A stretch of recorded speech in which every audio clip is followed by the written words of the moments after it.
Senhoras, senhores, queridas irmãs, queridos irmãos espíritas, caras amigas e amigos que nos acompanham pela Rádio Fraternidade e também pelos demais órgãos da comunicação social, nossos votos de muita paz.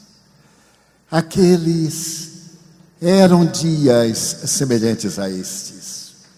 O monstro da guerra dizimava as nações.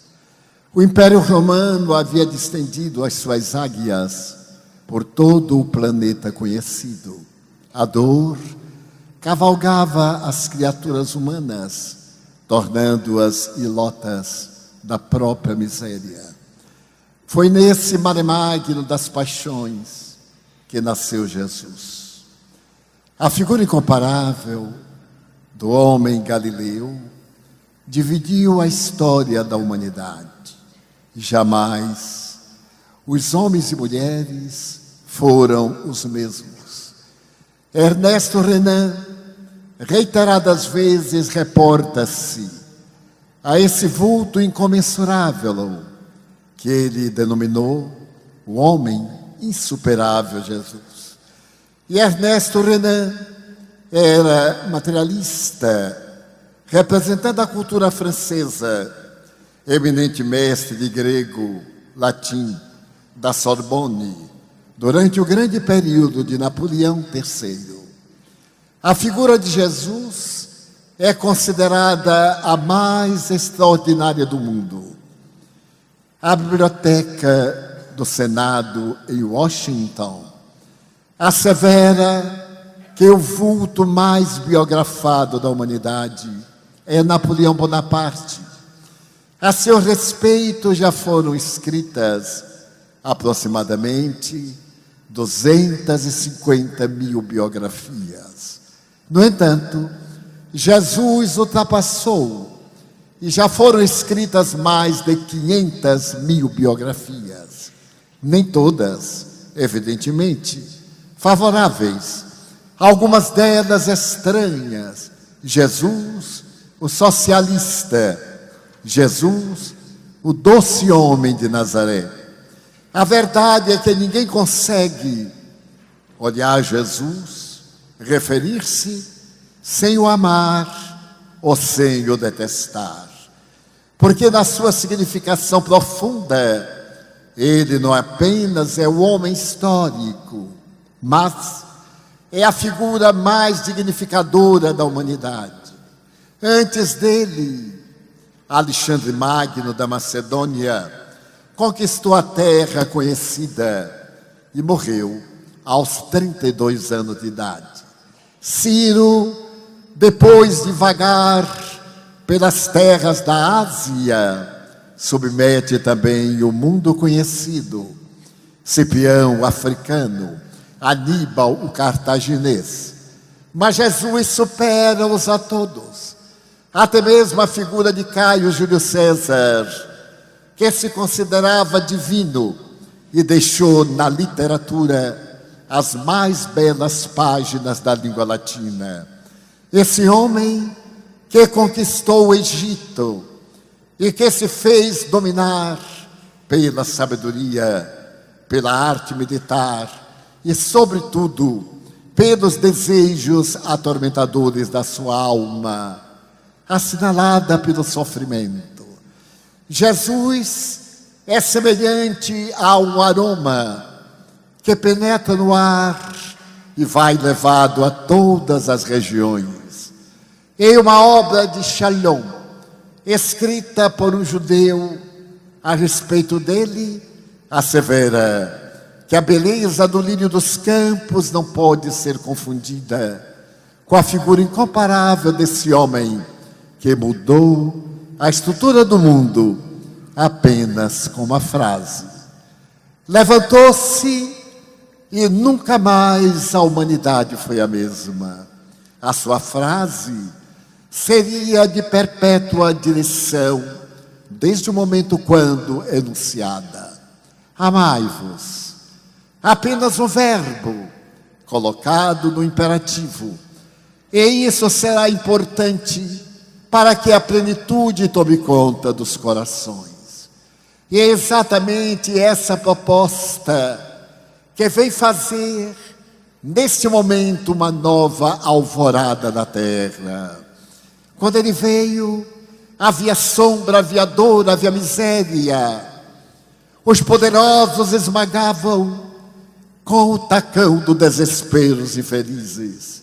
E ele, como um vento de primavera, fez diminuir o calor, a ardência das paixões e ofereceu-se em holocausto para demonstrar que mais do que 1 milhão de palavras, o exemplo modifica a estrutura do mundo.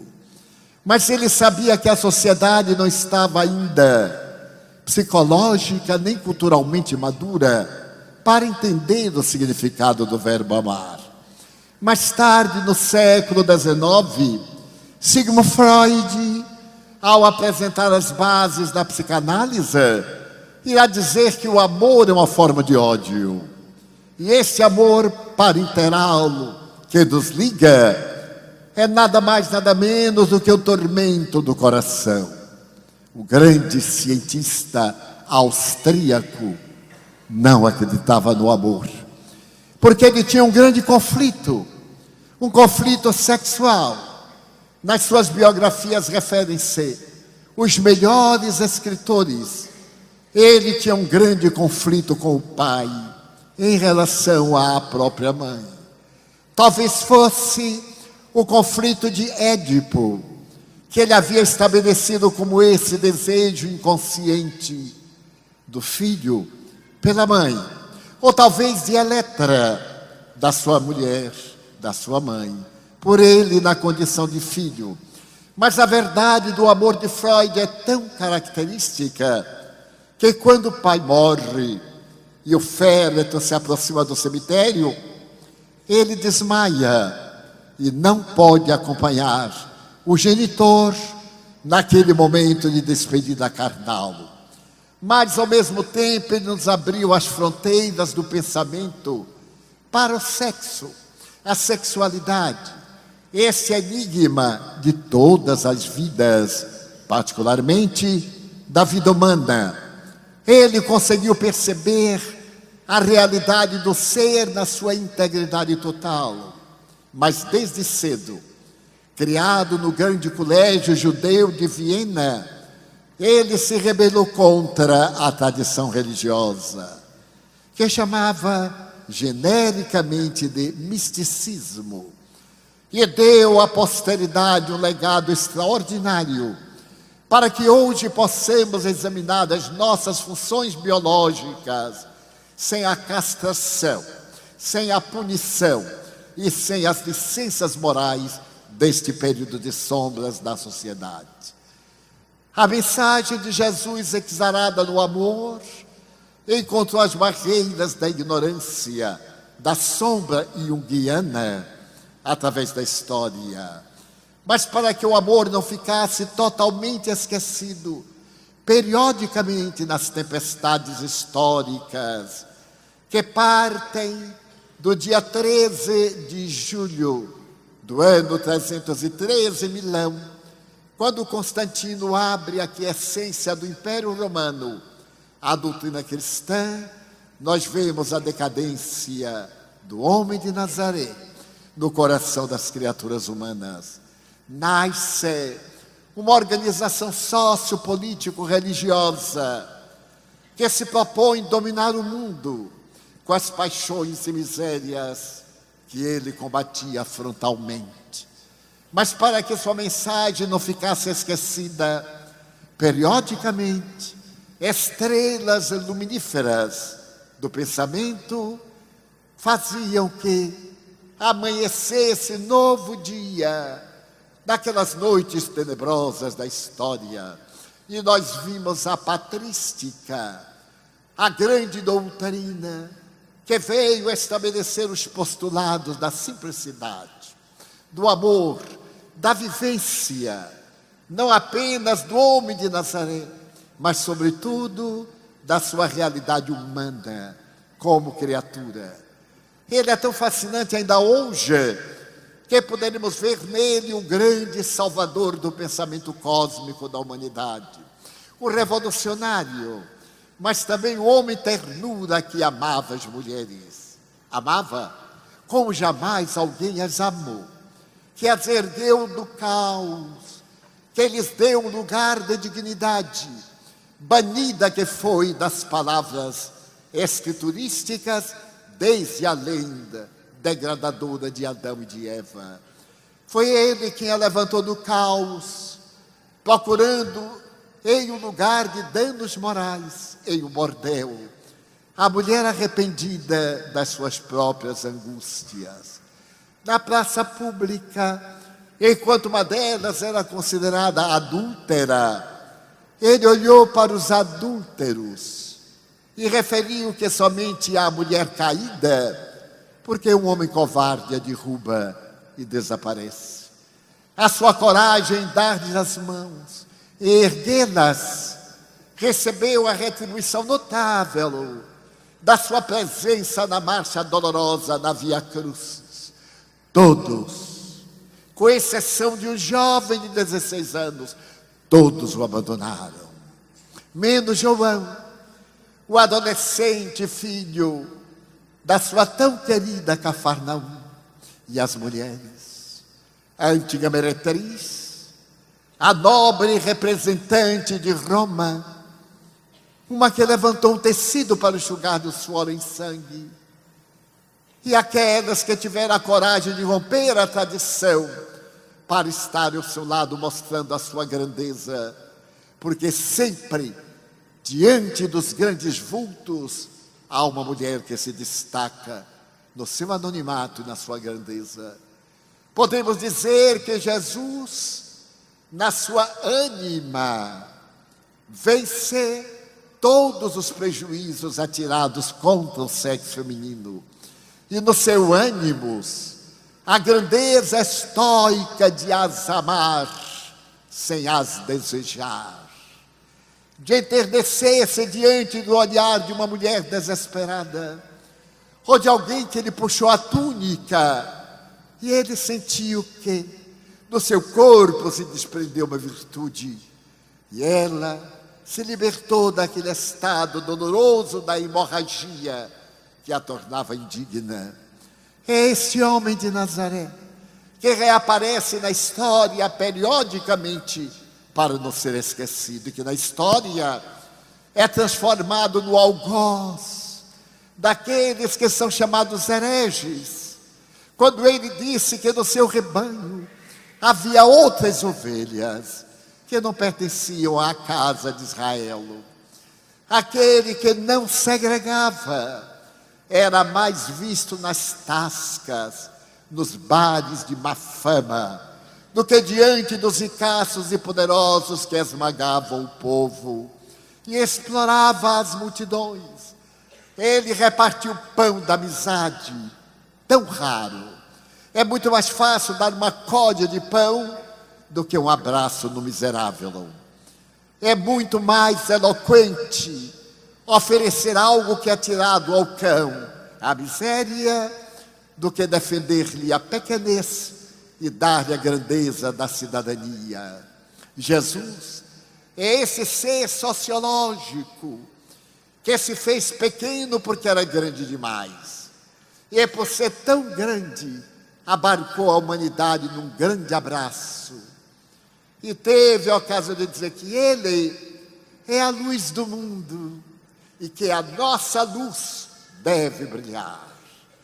Exatamente 19 séculos em que a humanidade de quando em quando enfrentava estrelas de primeira grandeza, como Francesco Bernardone, no século XI, no século XII, como Teresa de Ávila, e como dezenas de criaturas que se entregaram em holocausto de amor, fascinadas pelo pão da ternura, pela necessidade do afago, pela fome de um olhar e de um sorriso de gentileza. E foi exatamente no século XIX, quando a ciência se libertou do fanatismo religioso e abriu as portas à investigação científica, que ele voltou em triunfo, com seus anjos e arcanjos e querubins, cantando a glória da imortalidade. Allan Kardec escreverá no prefácio do Evangelho segundo o Espiritismo, a respeito dessas estrelas que desceram dos céus para iluminar a grande noite da terra, desses notáveis nautas e soldados heróicos que, sob o comando de uma voz, vieram reunir as ovelhas separadas para reapresentá-las ao seu pastor.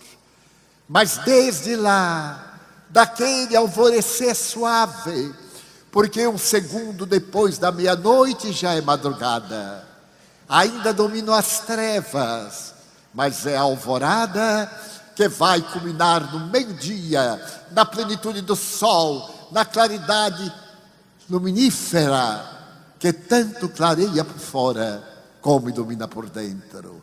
E o Espiritismo veio trazendo a sua palavra, agora sob a fórmula da caridade.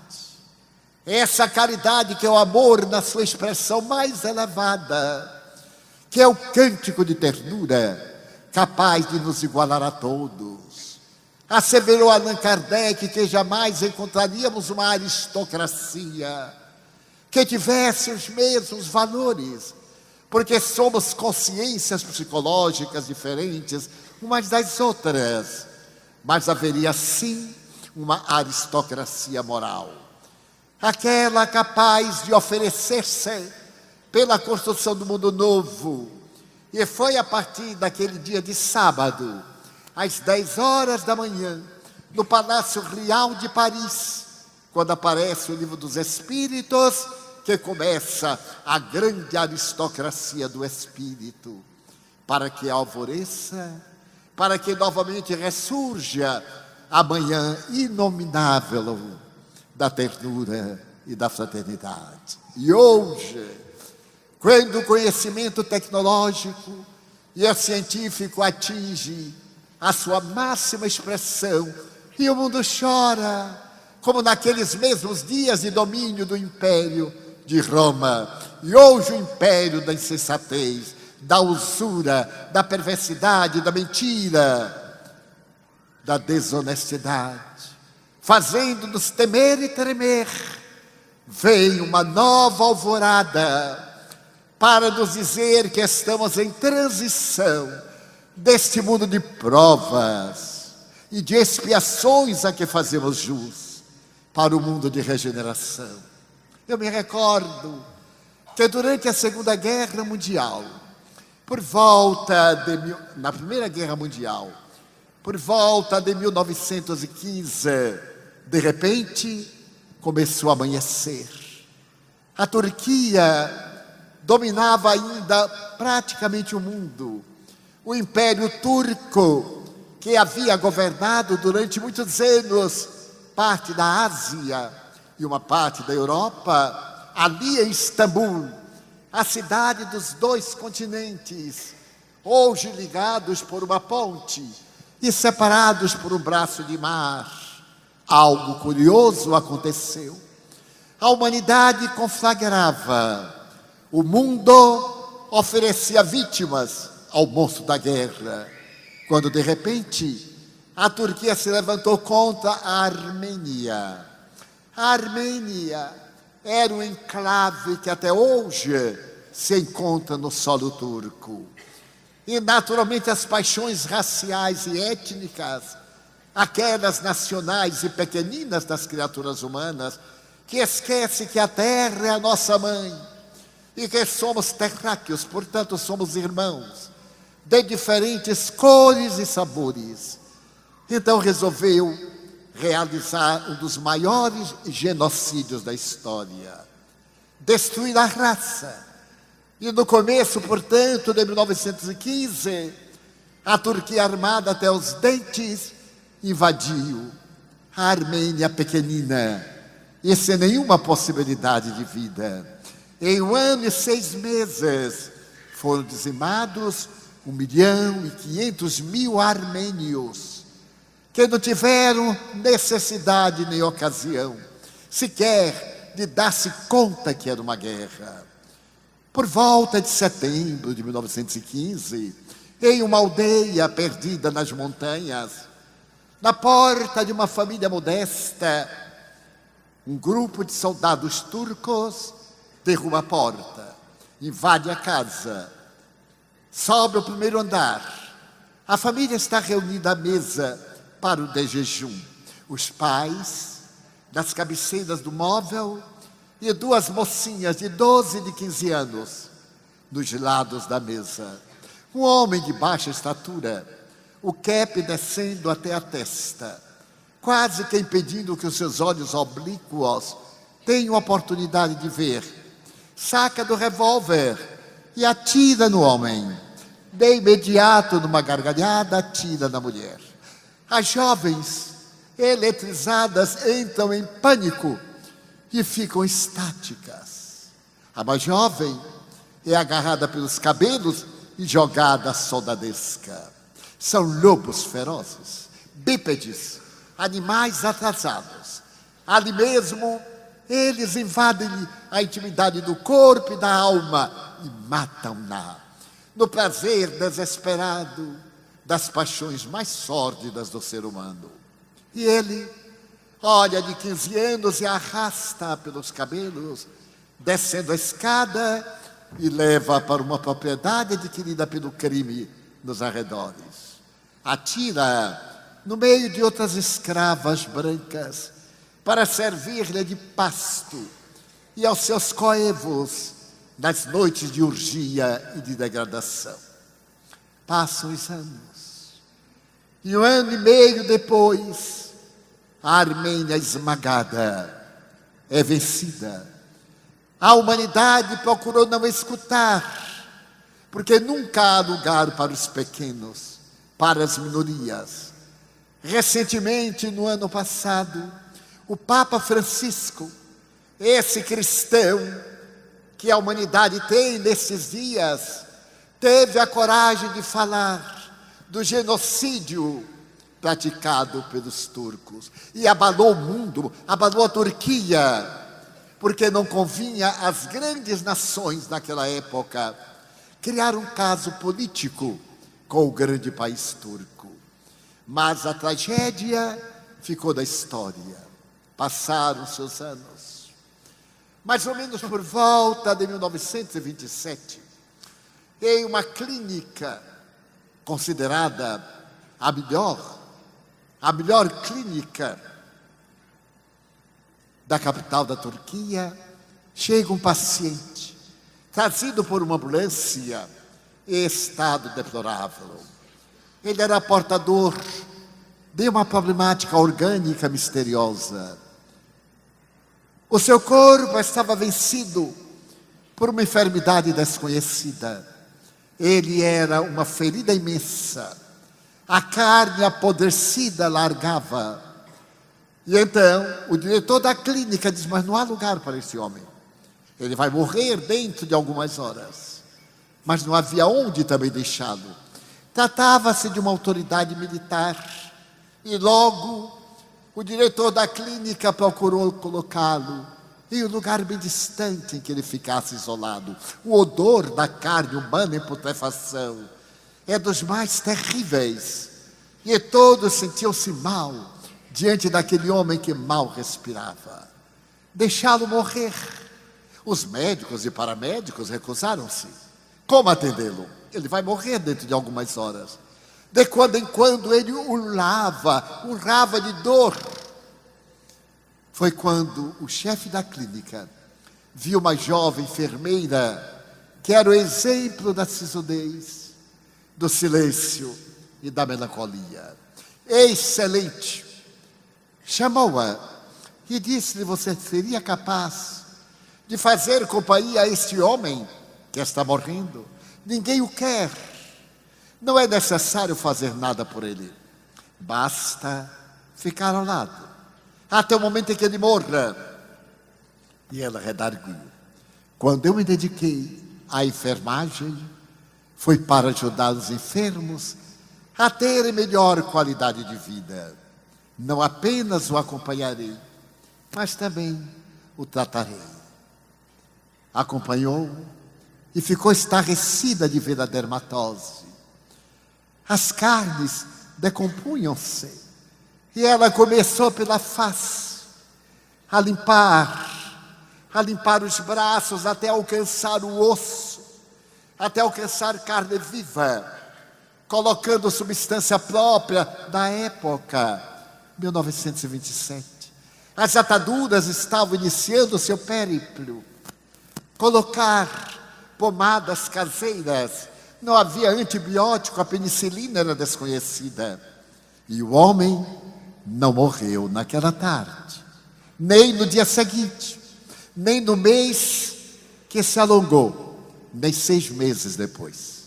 Depois de 6 meses, ele havia recuperado a aparência, mas as garras da doença ficaram na sua face, como as garras de fogo da destruição. E ele acaba de ter alta. Dirige-se ao gabinete do diretor da empresa hospitalar e diz que vai solicitar ao governo uma verba especial para que continue aquela entidade a salvar vidas. E quando ele agradece ao diretor, passa pela porta a enfermeira silenciosa. E o diretor diz: Excelência, a clínica não fez nada por Sua Excelência. Colocamos-lo lá para morrer, no isolamento. Mas a enfermeira que colocamos ao seu lado é o anjo que Deus mandou para salvar-lhe a vida. Já lhe agradeceu? Sim. Mas ela é misteriosa. Nesses 6 meses ela não me respondeu além de uma sílaba. Talvez ela seja surda-muda. Não consegui falar. Ela sempre estava com aquele semblante sério, mas excelente. Eu vou tratar de promovê-la. Eu gostaria de apertar-lhe a mão. O diretor chama, ela entra na sala. E aquele personagem de senhorita, espero que seja uma senhorita, eu desejo agradecer em nome do governo da Turquia o que fez por mim, pela minha vida. Se não fosse o seu carinho, o seu devotamento, eu teria morrido naquela tarde. Digo-lhe mais, não foi uma enfermeira, foi uma filha exemplar, muito rara nos dias de hoje. Ela continuou silenciosa. Ele distendeu a mão, ela não distendeu a sua mão. Ele estranha e disse: Senhorita, eu espero uma retribuição. Ela meneou a cabeça negativamente.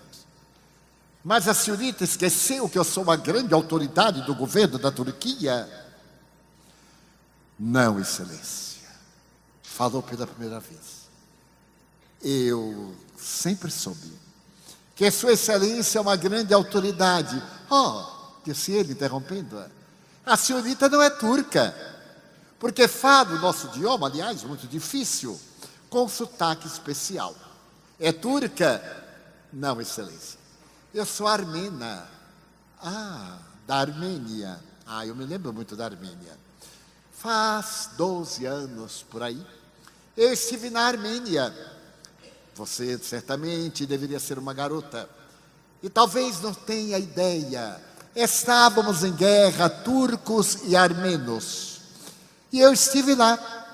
Eu estive numa aldeia das montanhas. Eu estive lá. Seu país é muito belo. É pena que sejam armenos. Mas apesar de a senhorita ser armena, eu lhe vou conseguir um lugar de destaque. Não, Excelência, eu não preciso. Eu sei que a Sua Excelência esteve lá. Eu me lembro daquela tarde, noite, manhã. Que importa? Quando Sua Excelência e uma tropa derrubaram a porta de entrada da minha casa. Ela se fez muito pálida. todo o corpo tremia como varas verdes. E Sua Excelência subiu o primeiro andar e matou meu pai. De imediato atirou em minha mãe e pegou a minha irmã, uma criança, e jogou-a para aqueles lobos ferozes que a maltrataram e a consumiram e a mataram de exaustão.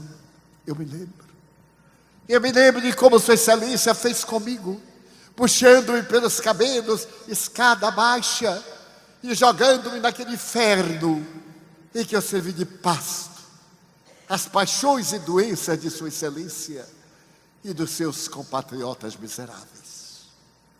Então, me reconheceu? Sim.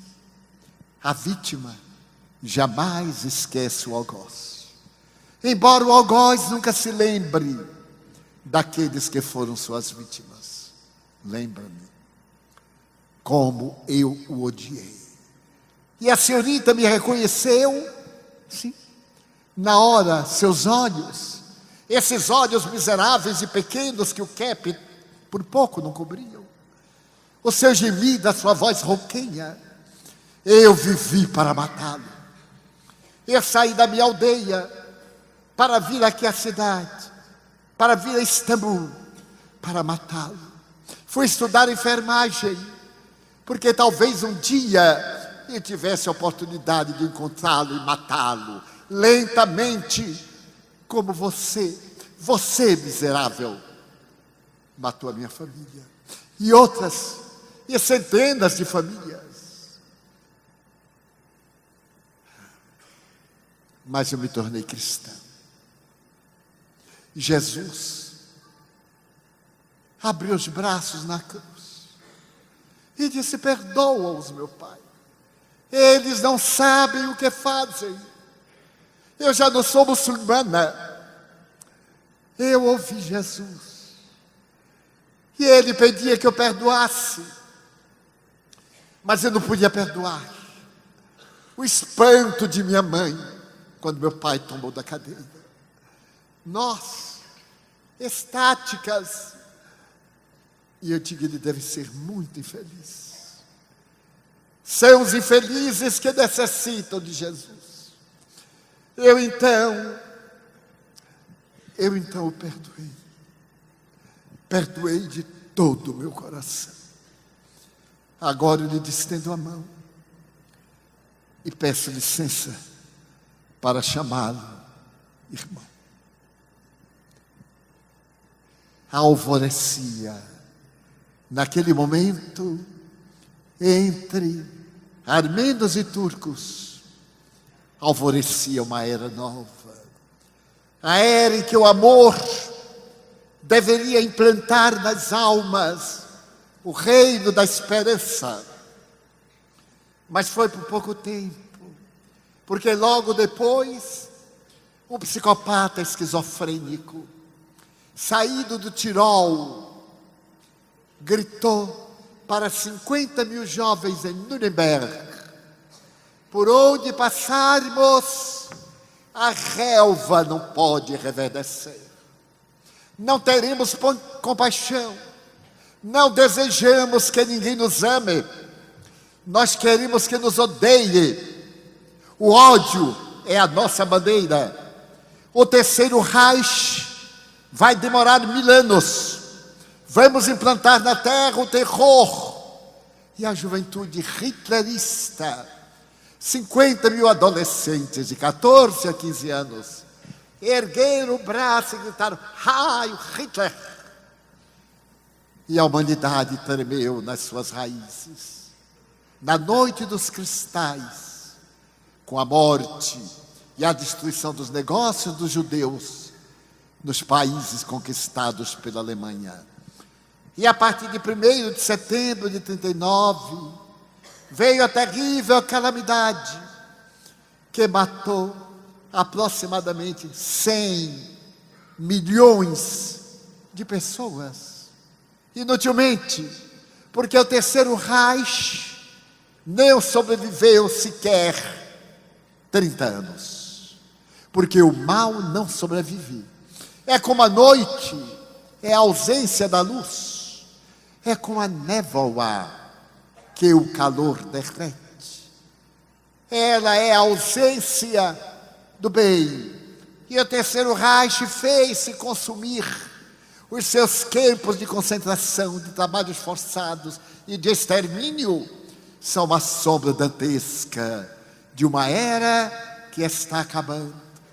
De uma era em que as criaturas humanas estamos despertando para o bem sob o sufrágio do sofrimento. Atingimos o máximo do conhecimento intelectivo e descemos ao poço que não tem fundo da depravação, da insignificância, do desrespeito. Desde o bullying até a degradação moral no seu extremo mais alto. Desde a perda de confiança e da perda do sentimento de amor, mas desse amor que dignifica a alma, que cria heróis e que modifica a estrutura da terra, até aquele amor feito de ternura, de renúncia e de carinho. Mas, já afirmava Rabindranath Tagore, enquanto houver crianças no mundo, teremos a certeza de que Deus está de bem com a humanidade. Equivale dizer, enquanto brilharem as estrelas, a treva não predominará em absoluto. E amanhece nova era, novo momento surge, com as bênçãos que são derramadas dos céus, agora neste momento de grande transição. Todos, com raríssimas exceções, sabemos que estamos numa hora muito difícil. Todos, ou quase todos, carregamos uma cruz invisível, apesar dos sorrisos no Instagram, no Face, apesar das ilusões coloridas, para podermos ter diminuídas as aflições. Muitas vezes, quando o tempo permite, eu dou uma olhada, com qualquer criatura, no Face, e vejo pessoas conhecidas sorrindo, oferecendo prato de Narciso, aquele Deus, filho de Líope, que se apaixonou pela própria imagem no lago e morreu deslumbrado com a própria beleza. E eu sei das suas dores, porque más contaram. Eu sei das suas lágrimas, porque alguns choraram no meu ombro. E ali estavam no festival de frivolidade, para esquecer o peso da própria amargura. Alguma coisa contra? Não. Muito a favor. Especialmente se no fundo vai encontrar a ilusão da saúde mentirosa e do aplauso da inveja, provocando despeito e mágoas daqueles que não alcançaram os 15 minutos de holofotes de mentiras e de ilusão. É o fenômeno de mudança, a mudança que hoje se opera na Terra. É uma realidade vestida de fantasia. Conta-se que certo dia a mentira encontrou a verdade e disse: eu sou a mentira. A verdade disse: eu sou a verdade. Então a mentira disse: vamos dar um passeio. A verdade ficou desconfiada, mas deu um passeio. Deu um passeio, brincou com ela e achou a mentira interessante, fascinante, para dizer a verdade. Era uma mentira dentro da verdade. Então, de repente, a mentira viu um poço e disse: olha, vamos refrescar-nos um pouco. Tiramos nossas roupas e então penetramos nas águas, nos refrescamos. E a verdade acreditou, porque a verdade não tem porquê, nenhuma razão para temer a mentira. E quando as duas nadavam, a mentira aproveitou-se de um momento em que a verdade submergiu, saiu do poço, vestiu-se e pegou a roupa da verdade e foi embora. Saiu pelo mundo com a sua fantasia. Quando a verdade se deu conta, olhou para um lado, olhou para o outro. Havia gente, que fazer? Aí saiu nua mesmo. E o povo se escandalizou. Mas que horror é a verdade, que é falta de pudor. E ela disse: mas não tenho roupas. enquanto a mentira passeava agradável, todo mundo se vestia igual.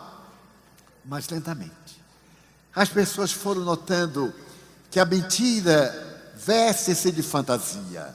A realidade é bem diferente. E lentamente vão aceitando a verdade, nua e crua.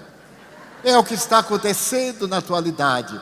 As verdades do reino de Deus estão chegando-nos, lentas, suaves e profundas, porque as nossas dores são o convite às nossas reflexões. Estamos vivendo uma hora significativa no mundo, na economia, na religião, na política, em todos os segmentos sociais da nossa vida. E sentimos uma saudade peculiar, que nem sabemos o que é. A maioria de nós sente tanto essa saudade, que entra em melancolia e faz depressão. Porque os favores da mentira não preenchem o vazio existencial. A maioria de nós constata, mesmo tendo aquilo que dá prazer, que falta alguma coisa. Eu viajo muito. Viajo a média de 250 dias por ano. Para uma forma elegante, sou globetrotter. Porque quem não falar inglês no Brasil não consegue falar português. Então, eu tenho visto as várias reações do mundo. E vejo também essa melancolia. Lady Diana havia conquistado o mundo. A mulher mais fotografada do planeta. A mulher mais invejada. A mulher mais sofrida e melancólica do planeta. Quando ela encontrou Madre Teresa em Roma, ela disse: Madre, deixe-me ir com a senhora. E a sábia Madre Teresa disse: não, princesa. A senhora nasceu para ser princesa.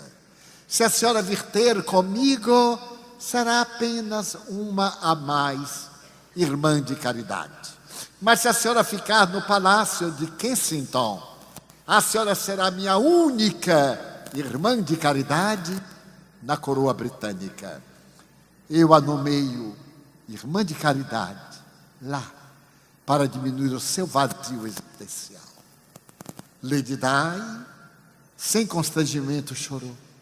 E quando ela voltou, a primeira declaração foi a favor dos aidéticos.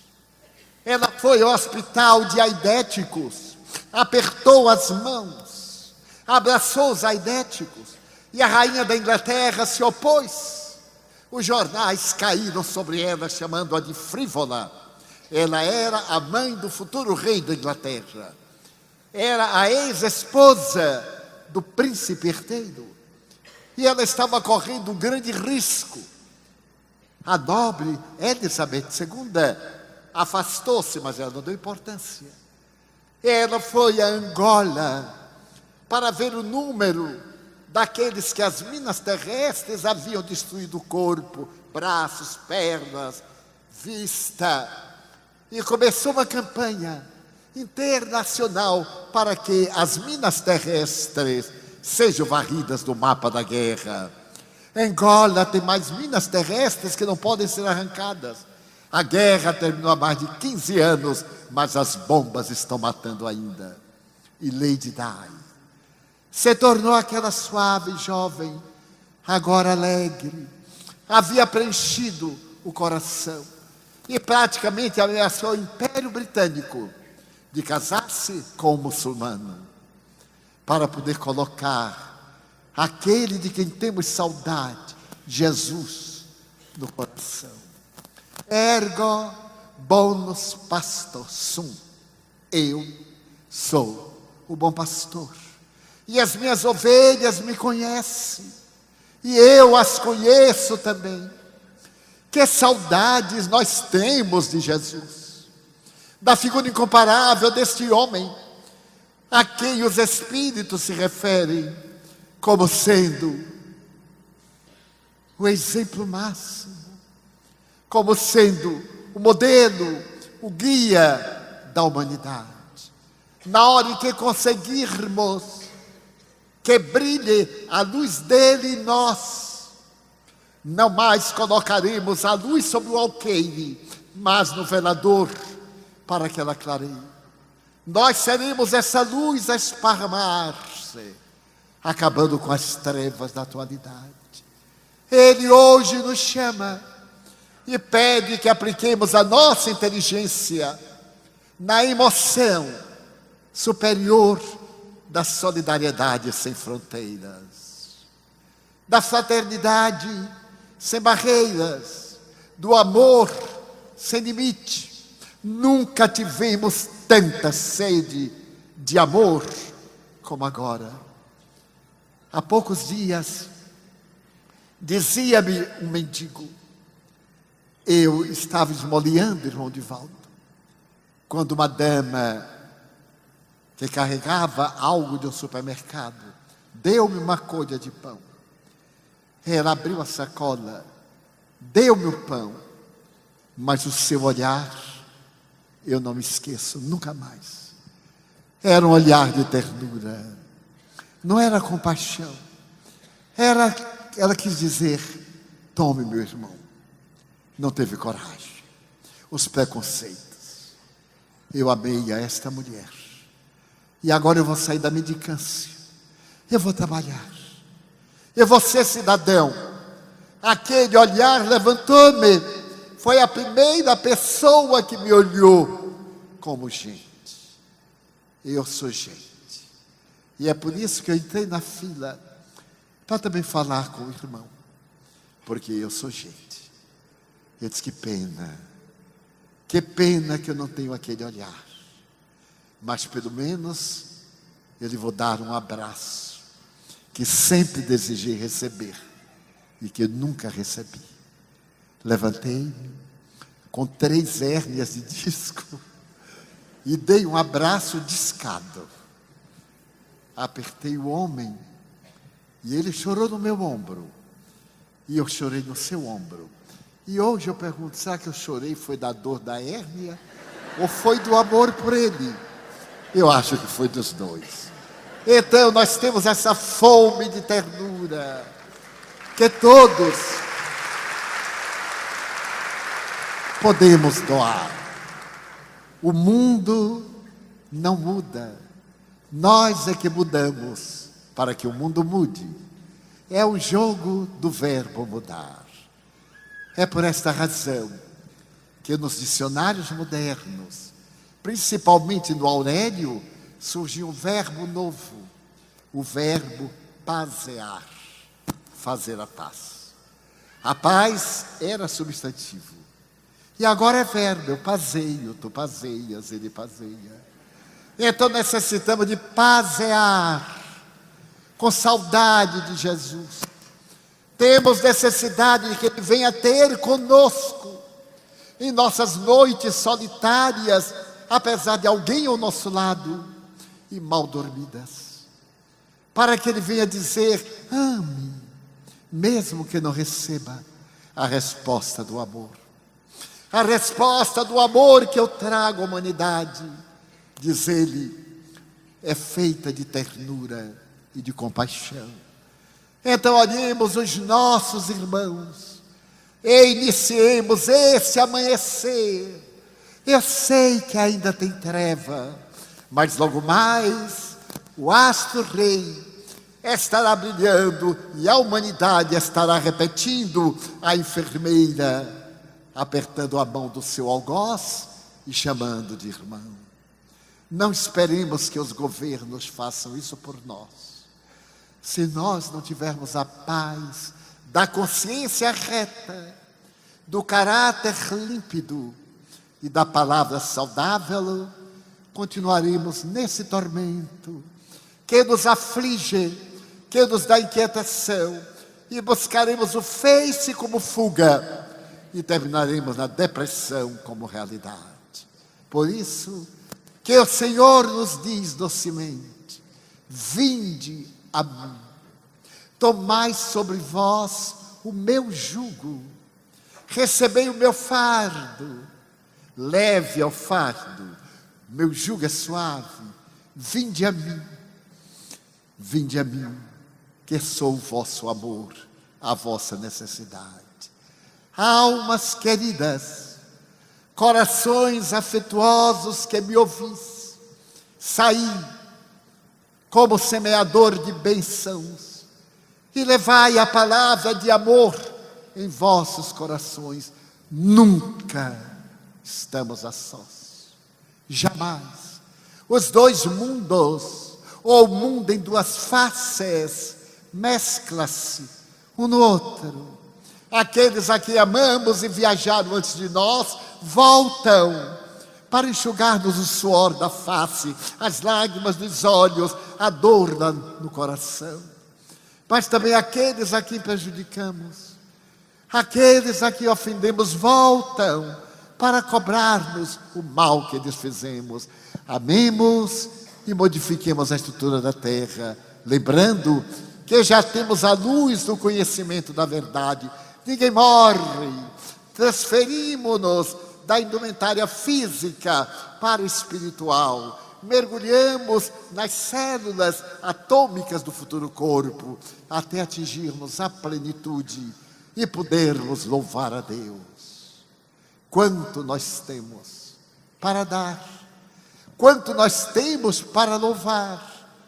Vamos, por enquanto, deixar de pedir, para dizer a esse homem incomparável da nossa imensa alegria, de tudo aquilo que nós temos para agradecer. Senhor, eu gostaria de dizer-te que eu amo a vida, que para mim é bela e é consentida.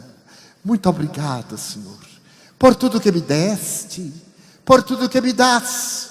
Obrigado pelo ar, pelo pão, pela paz. Obrigado pela beleza que os meus olhos veem no altar da natureza. Olhos que fitam o céu, a terra e o mar, que acompanham a ave ligeira que voa fagueira pelo céu de anil e se detém na terra verde salpicada de flores em tonalidades mil. Muito obrigado, Senhor, porque posso ver meu amor, mas diante dele eu descubro os cegos que se debatem na solidão, que choram na multidão, que caminham na escuridão. Eu sei que depois desta lida na outra vida, eles também enxergarão.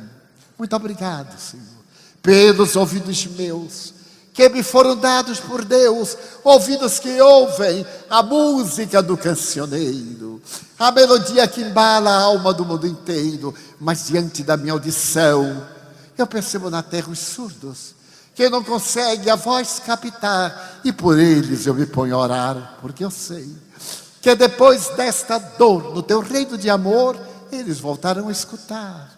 Muito obrigado pela minha voz, mas também pela sua voz, pela voz que ama, que canta, que ensina, que alfabetiza, que ilumina, que trauteia uma canção, e o teu nome profere com dúlcida emoção. Diante da minha melodia, eu quero rogar pelos que sofrem de afasia. Eles não cantam de noite, eles não falam de dia.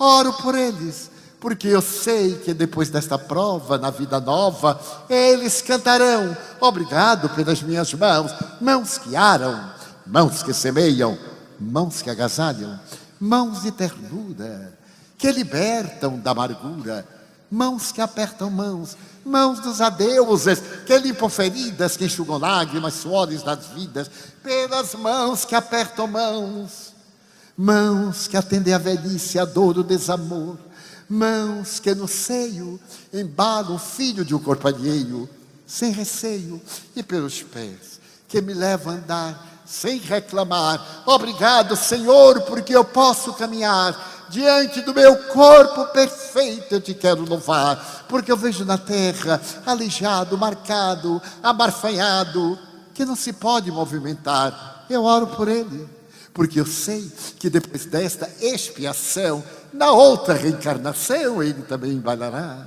Muito obrigado, Senhor, pelo meu lar. É tão maravilhoso ter um lar. Não importa se é uma mansão ou uma favela, um gravato de dor, ou o que for, um palacete, seja lá um apartamento, mas onde haja a ternura do amor de mãe, ou de pai, de mulher, ou de marido, ou de companheiro, alguém que me dê a mão, porque é muito triste viver na solidão, pelo menos a companhia de um gato ou de um cão, mas se eu a ninguém tiver para me acompanhar, nem um amigo para sua mão me dar, nem aí eu reclamarei. Pelo contrário, eu direi: Senhor, que brilhe a minha luz. Muito obrigado porque nasci, porque creio em Ti, pelo Teu amor. Obrigado, Senhor, pela Sua atenção. Obrigado, Senhor.